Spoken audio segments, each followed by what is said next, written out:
ขายังบัดนี้ขาสร้างเป็นเท่าไรขาสร้างอ่ะอันเบิกเงินเด้จ่ายเธอเดียวลังแล้ว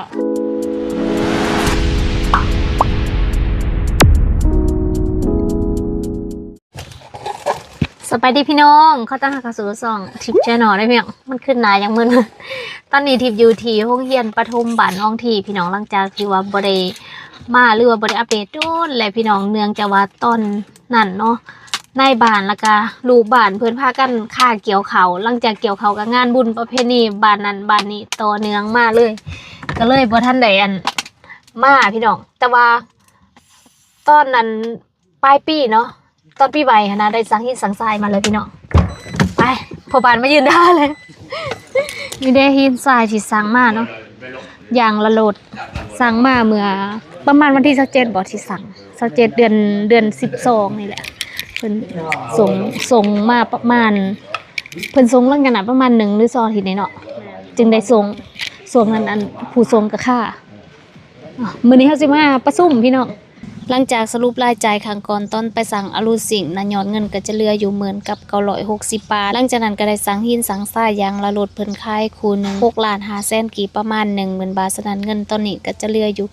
960 บาทสำหรับเงินบ่วง 2,000 เหรียญสำหรับการมาประชุมมื้อนี้ก็จะมาไล่วัสดุอุปกรณ์ก่อสร้างว่ามีหยังแหน่มีจักรายการจำนวนเท่าใดเพื่อที่จะไปสร้างงบประมาณแล้วก็เสนอต่อแม่นางซึ่งแม่นางตอนนี้เพิ่นก็บินจากอเมริกามาไทยแต่ว่าบ่ทันได้ข้ามมาประเทศลาวแต่ว่าเพิ่นก็จะมาเมืองประมาณกลางเดือนนี้สำหรับโรงเรียนหลังนี้เฮาก็ยังบ่ทันได้มีงบประมาณเพียงพอถ้า FC คนใดที่ว่าอยากมีส่วนร่วมก็สามารถมาสร้างร่วมกันได้เด้อสาวต้นเนาะ400กระสอบอยู่ที่พื้นเดี๋ยวอันเอาเขาเหลืองใหม่กันเนาะพี่น้ามาไกลๆกันงามันจะได้ปรึกษากันคือต่างคนต่างอยู่น่ะมานี่เอาต่างมานั่งแบบเฮานี่สบายแม่มันคือผิดกันไปโต๊ะหันบ่เอากะยาโต๊ะจะตังค์นะ233มันเป็นข้างอยู่ราคาสูงบ่นี่น่าอยากลงท่านว่าอันนี้สร้างถึกแล้ววะเนี่ยว่าสิเฮ็ดพากันเฮ็ดในบ้านเฮานี่นะเอาบ่สร้างบ้านเองสร้างบ้านเพราะว่าดึงสร้างบ้านอื่นเขาอยากยืนราคาสูงเด้แต่ว่า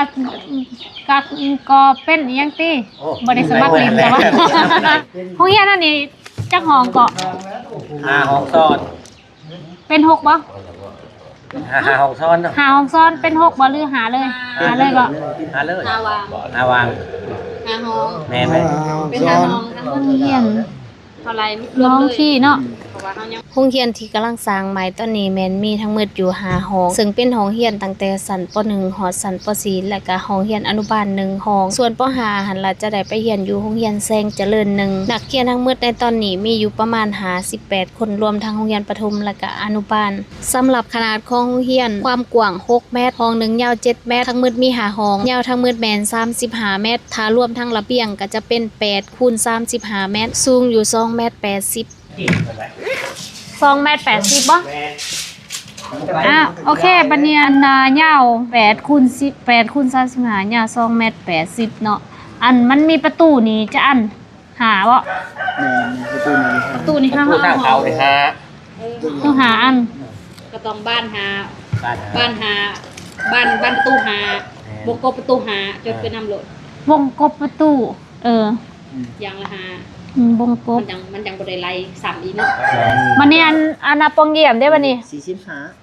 บ่นี่ปองเยี่ยม15บ่เว้างุ่มกันได้นี่เนาะเอาวงกบก่อนซะเนาะ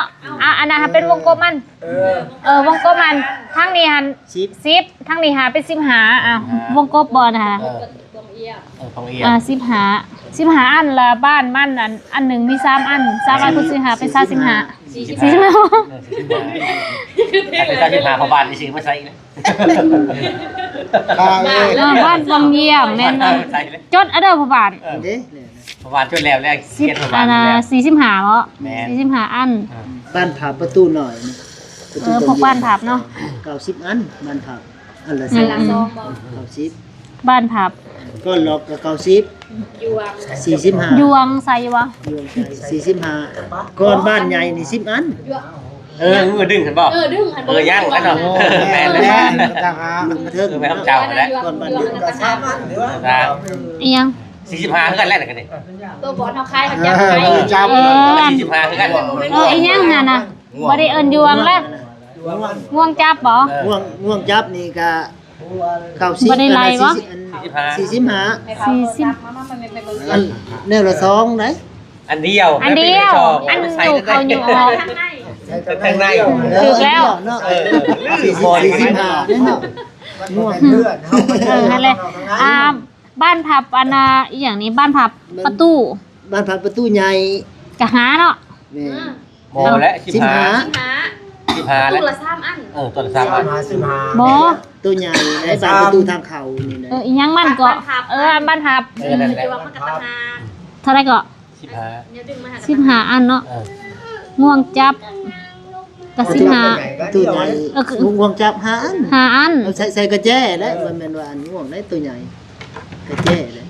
ใส่หัวก็ได้ เอาเขาก็ใส่ง่วงเขาสิอยู่เขาอยู่ออกมาได้ แนวไม่ได้บอกแต่ถ้ายิงคือเต้นกันมัน บ่แม่นบ่สันตั้งนอกข้างในก็เป็นสิบ ง่วง ใส่ทั้งเราทั้งใน ใส่กระแจบุญยาว ผมเป็นคนบริเวณทั้งในเขาไม่ได้ดึงเขาไม่ได้อยู่ออกมาแล้วกัน เนาะ แต่ได้ทั้งดอกแล้ว ง่วงอันนี้ ประตูใหญ่ได้ อันเดียว แล้ แล้ว ว เขาก็ล็อกไม้ทำเขากระแจใต้ โอ้ขึ้นเมื่อไหร่มันมีถ้ากระแจพร้อม กระแจบัลแลบันซื้อมาใส่ก็ได้ หรือใส่ก็ได้คนยากเนาะ เล็กๆน้อย แต่ง่วงแหละแต่ง่วง ง่วงจับหาอันเนาะ หาอัน ๆเล็ก มันยังเล็กกระปุ้น มา เล็กมีเล็กเทข้านแต่เริ่มขึ้นไปเทข้านหมดแล้วพอจังสิ แทนแล้ว เล็กเทข้านบัดนี้เอาเล็กยัง จะคลิปซ้องเลยมันยังมัน เล็กปอกอ้อยเล็ก12จักเซนก็ ส่ง เซนเตอร์ ส่งเรา ไล่ดีละติเนี่ย ต้องลอยเนียนเทข้านบ่หรือว่าทั้ง มัน เทข้าน แล้วมดหรือว่าแล้วมด เห็นทั้งเครื่องใช้เล็กน้อยที่กระเทิงทั่ววงไป เทแถวเฮานี่คือว่าอันสิ3แถวเนาะตัวกลางนี่บ่ได้เทนี่ตัวกลางนี่สิเทไปจังซี่ เทเป็นห้องตัวกลาง นั่นแหละ แล้วอันโตแถวยาวนี่มันถึง 4 เซน 4เซนมันก็30ปลายมันก็ถึง40เลยเด้แถวหนึงน่ะ แน่นแหละ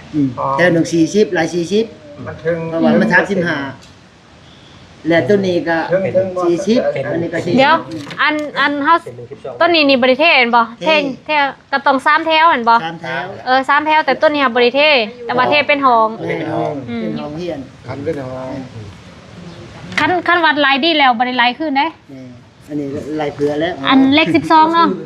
เก่าเท่าไหร่ก็ประมาณนับที่ชอบ ไม่ได้ไล่ป่ะ มันเรือแล้ว อันเอาทีละอันเด้ออย่าเพิ่มอันนั้นเฮาเอาหลุมก็คือหลุมก่อน ไล่ลูกเคยลุมเราได้ลุม ลุมเท่าไหร่ก็ ลายน้ำกันบ่ดูลายน้ำกันบ่ดูถึกบ่อย่าพาว่าบ่พาวันสรุป วันหัว เล็ก พ่อเลยนะ 10เมตรแต่ว่าเล็ก เลข 3เมตรไป 10เมตร ถึงบ่กี่10เมตร ลาย10 อัน เอา8เมตร7เมตร จะเนาะอันจัก เจ็ดเมตรเด้ เล็กเนาะ ถึงบ่กี่เซนนึง ประมาณนี้แหละประมาณ มดไล่มดไล่ยืนไปบุญแล้ว 10เมตรนี่3ส่วนนี่ก็คือกันส่วน10อัน ส่วนก็เซน 10เซน 10 เซน 4ชัว ว่าซะมันก็ถึก120 342 ไป นี่ หลายเป็น4เนี่ย นั่นแหละจังหวะไล่เป็นชี้ 342ถึกอัน120มัน120แล้วมาแถวตัวนี้อีกอันนี้ก็4 1 2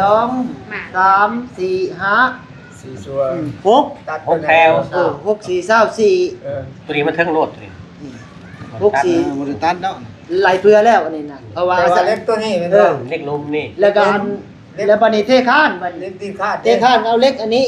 เล็กน้อย บ่แล้วเล็กใหญ่นี่แล้วใส่มาผ่าช่องเซน ก่อนอันวงกบต่าง เออ เทคานเทิง ใส่ล็กตัวนี้ ใหญ่เลยบ่ เล็กใหญ่ก็ได้ ใส่เล็กตัวนี้ใส่แล้วเอาอัน ใส่2 เซนบนไล่ต้องตัวนี้ เอาอันเล็กลวดหาเสียบตามอันตามบล็อกเฮาก่อนนั่นแล้วเอามื้อนี้ผ่านเลยมัดแล้วก็เทข้านเลย ใส่2เซนบ่ปกติก็4เซนนะ อ๋อ ว่า แล้วช่องมันเลย เออ 4 เซนจะปืนมันนี่ หัววงกบ คือว่าเฮาบ่อยากไอ้เฮ็ดอันนั้นเด็กบ่อยากเฮ็ดปอกเอาเล็กตัวละต่ำขึ้นแล้วเปาะลงมาเลยแล้วก็เทข้าน มีแต่เฮาตัดเล็กยัน แล้วก็มาไล่แล้วมาไล่ข้างก้างอีกบัดนี้ข้างก้างนี่เฮาบ่อันห้องนี่เฮาจะได้เทอีกจังว่ามันถืออยู่ใน200 200แม่นครบทั้งหมดเนาะ นี่ คันเทิงได้ซะ ฮะ คันเทิงประตูเด้ อันถึงประตู ก็เล็กอันนั้นแหละ เล็กอันนี้นะ อันแรก200นั่นไล่เพื่อละติ เรือละตัวนึง กับเพื่อกับบ่ได้หลายว่านั่นแหละ จักว่าแนวใด คนบ่พ่ออะไรสิเอามาอะไรได้ชื่อ ถ้า อะไร ไรมันนี่ก็ว่า อะไรก็พ่อแล้วว่าเพื่อแล้ว ว่าเพื่อพ่อแล้ว แม่แม่คำมัน โอ้ครับเบิ่งนึงกันต้นนี้นี่ของนี้มันสี่ชัวเด้มันก็มีส่วนอยู่ 35 เมตร 4 เมตร ธรรมดา40 เนาะ35 สิพ่อบน พ่อมันกระเลือไปแล้วมันเลือไปมา ส่วน ใส่ ตัวนี้มันก็เรือไป มาต่อใส่อีกมันยังได้อยู่ ใส่เลข12มาเลย อะไรสิ 200เซน อันเล็กปอกนี่80เซน เลขปอกตัวไหน บ่80 เลขก้มติ เล็กกลมอะไรนั่นแหละ กัน เล็กนั่นแหละ เลข12นี่ปอกอ่อยแล้ว อันนี้ อันนี้เล็กก้ม เล็กก้ม พ่อบ่อัน โยมันบ่ได้ เลขก้มนี่ใส่เลขยังเลข10วะเลขโคกเหรอ เล็ก6เล็ก8เล็ก6นี่น้อย เล็กกลมมันได้ เท่าไหร่จักร้อย 80 80เซนบ่ 80เซน 80เซน ของไร เราครับพ่อ พ่อพ่อ ในบ้านรับผิดชอบ ให้ว่าอันผู้ใดผู้หนึ่งเป็นผู้อันนั้น ในบ้านนั่นแหละว่า มันพ่อพ่อแล้วสิเอาเงินมาได้ก็ซื้อ เบิ่งไปเบิ่งไปเบิ่งมานี่คือเคยเห็นเราบ่แม่นเคยไปสร้างวัดบ่อื่นบ่ หมดไปนะ คือคุณนะ เป็น เนาะ เป็นวัดคนงามสร้างเป็นวัดคนงาม ก็สิเห็นเจ้าอยู่หั่นแหละซะนะบ่ได้ไปย่างให้อยู่วัด มั มึ ด งอ่ะ นี่30โล ลวดมัด อยู่วัดเนี่ย ลวดมัดนี่ไรกับสร้างแล้วบ่ 30โล พ่อ บ่พ่อกับบาดตืม เต็มก็ได้ตำรวจมาแม่ไปเนาะ เนาะ ใครอยู่ สร้างอะไร ห้อง สร้าง น้อย สิได้ค่าสร้างเด้อเนาะ อันนี้ สร้างประกอบส ปู วน นแดงเทข้านนี่ ทั้งช้างพ่อนั่นน่ะบาท รายการก็ค่อนข้างยาวทิพย์สีอ่านเอาเลยกันละกันพี่น้องที่ว่าได้จดออกมาเป็นทีมหอยมีปูนแดงเทคานนี่50กระสอบปูนแดงเทผืน120กระสอบแล้วก็ปูนเคี้ยวกอฟ้านี่120กระสอบปูนเคี้ยวโบกนี่120กระสอบดินบล็อก 3,800 ก่อน2ล่ม150ก่อนส่วนเลขตารางเทผืนนี่ถ้าเอาสำเร็จหูดมามันจะแพงก็เลยว่าสิซื้อเลข6หามาซานเอาทั้งหมดแม่น134เซนเซนนึงยาวอยู่10เมตรแผ่นเสื้อละ24แผ่นพองน้ำ1ทงใหญ่ไม้พลอย1อันสีทานี่ยังบ่ทันได้ไล่หินมีแล้ว1รถซื้อเพิ่มอีก2รถส่วนทรายมีแล้ว1รถก็ซื้อเพิ่มอีก4รถอันนี้แม่นรายการทั้งมืดของการเฮ็ดโรงเรียนหลังนี้เด้อพี่น้องคิดว่าที่งานลืมไล่ส่วนใดแนะนำตืมให้แน่เด้อ ตัวหินอันนี้ ยามันตัวนี้เอาไปตัวใหม่บัดนี้ สิเป็นไรนะ อานาขายังบัดนี้ ขาซา ขาสร้าง10ล้านก็พอเฮ็ดให้เฮีย ค่าสร้างนี่เป็นยังแหน่มีเห็ดยังแหน่นับตั้งแต่ก็ โม โบก เทพื้น เทพื้น ระเบียง แม่ ระเบียงน้ำเห็นบ่ เรียงนาง ระเบียงเห็ดตังน้ำเนาะว่าอะไรกัน นางนาง แอมซินา ครบสูตรหมดอะไรกันพี่ย่ เอาบ้านประตู เอาบ้านประตู เอามาประตู กับบ้านประตูวงกบท่าซี อาซีพร้อมแม่นบ่ แม่นเอา แต่ไปที่บ้านห้า เบ็ดเซ็ตเลย หมูนี่หูกะลำได้ด้วย หลับ ไม่ไพ่ก็แล้วก็ยัง เอาเป็นเท่าไหร่ขาสร้างว่าดูตัวไรอันขามือสาม2สาง3สางยืนคำเสนอมา3คนมาเบิ่ง อันนี้ก็สร้างวัดมาเฮ็ดโรงเรียนเนาะมันก็แห้งถึกแล้ว สร้างตะปิดขึ้นมาให้ราคา แซนป้ายไปเลยเนาะ คือว่าต้องเป็นเงินกี่180ล้านป้าจน จะแปลงหัว คือบ่ เอ้า แพง เจ้าว่าจังได้สร้าง แลนอันสางที่2 ไว้ได้เฮายังสิได้ลายห้องน้ำได้ มันสิทำก่อ สาง น ที่ ได้ 2ก็มาให้อีก130,000 130,000เป็นเงินบาทไทยแล้วบาทเฮาได้บัด บ่ นี้ เอาหน้าบ้านนั่นนะเอาสร้างนี่นะ แล้วบาทเฮาเอาเท่าไหร่ ผมได้แซนซ่าเงินบาท เบ็ดเซ็ต ถ้าเป็นเงินกีบเด้ จากราคามันเกรดเท่าไหร่ แสนสาวมันถือตกกีบ เดทเท่าไหร่เด่น จ้ะอะไร ไล่คาเฉลี่ย6หาซุนแล้วมันขึ้นมันลงอยู่ในหันโลด จำได้เลย มันจังบ่ยาก 78ล้าน แสนสาวบ่7 ล้านคือว่านี่ ไอ้เด็กมันเมิดมันเจ็ดล้าน สาวมาก่อนอันทองละแถวเลยได้7ล้านพอเพราะแล้วว่าทำ7ล้าน ก็ 78 ล้าน78 ล้านเนาะจ่ายบาทหรือจ่ายกีบก็ได้เนาะคันจ่ายกีบก็เป็น78 ล้านแม่นบ่ แม่ รุดอีกก็ได้วะเนี่ย ว่าเบิ่ง จ่ายแต่8 ล้าน70นี่ตัดออกซะ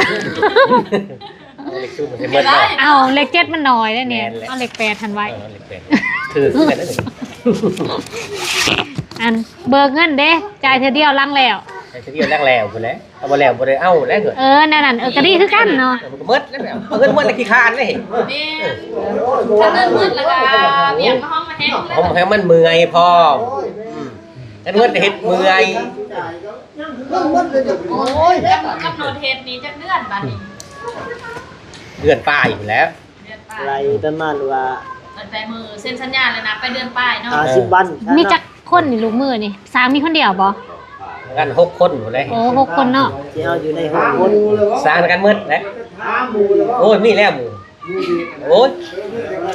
คันบ่มีคนอะไรนี่เอาอีนี่หน่อยนี่ไม่หิวปุ่นนี่ ผักยังผักตะวันซินบ่ ฟังวันทิ้ง ผักตะวันซินเนาะ แต่มันสิ้นใหญ่เนาะ วันทิ้งใหญ่ สิ้นหน่อยบ่ได้ไง ฟังวันทิ้งใหญ่ทิ้งหน่อยเฮ็ดหมด แล้วก็มีขายังบัดนี้ สิ